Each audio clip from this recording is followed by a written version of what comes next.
Good morning, everybody. This is Liz Schode, registered dietitian and director of clinical nutrition here at Jackson Purchase Medical Center, and we're doing another Learning with Liz lesson today. So if you remember last week, I was saying that this is Heart Month for February. Besides Valentine's Day, it's also recognized, I said, as Heart Month, and trying to just encourage us all to eat healthier foods to make our heart healthier.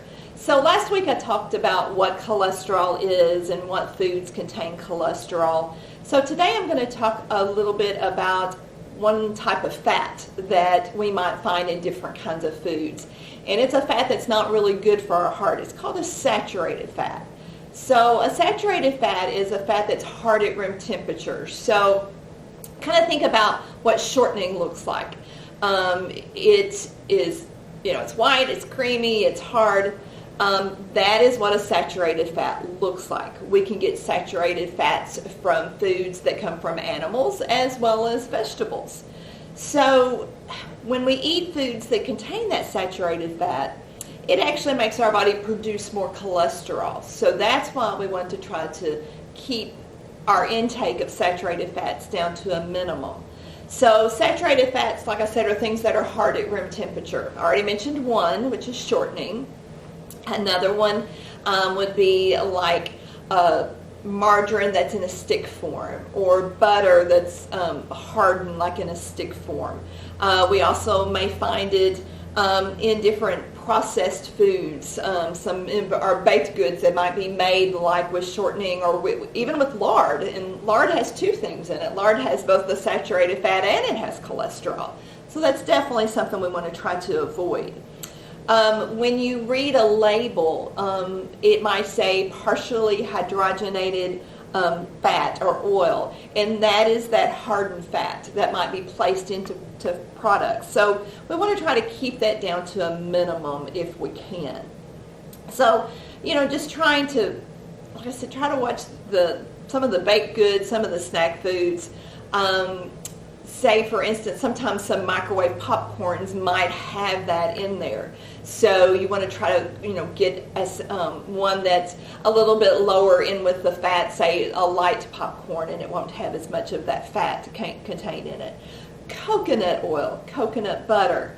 A lot of people like to use coconut oil, but coconut oil is a saturated fat. So, like I said, when we eat it, it makes our body produce more cholesterol. There might be a few health benefits to using coconut oil, but not really. The American Heart Association and the Academy of Nutrition and Dietetics do not recommend using coconut oil. There's two other fats that are similar to coconut oil. We call them the tropical fats or tropical oils, and that's palm oil and palm kernel oil. And that might be, placed in some snack foods and things like that. So we really want to try to avoid those foods as much as we can. So, in other words, just trying to avoid those foods that contain that hardened fat. Try not to use butter. I talked a little bit about butter last week, but butter has two things in it. It's got cholesterol and a saturated fat. If you want to use something like that say butter, and you're like, I like butter, I'll tell people, we'll get a butter olive oil blend, or there's a plant-based butter that's out there now that you can get. And try to get things more like in a tub form rather than in a stick form when we're talking about margarines and butters. So next week I'm actually going to talk about what are the good fats and what we can eat that actually will help with our heart. So I'm kind of just trying to take it kind of slow with this topic and just give you some great heart healthy ideas to make our heart healthier.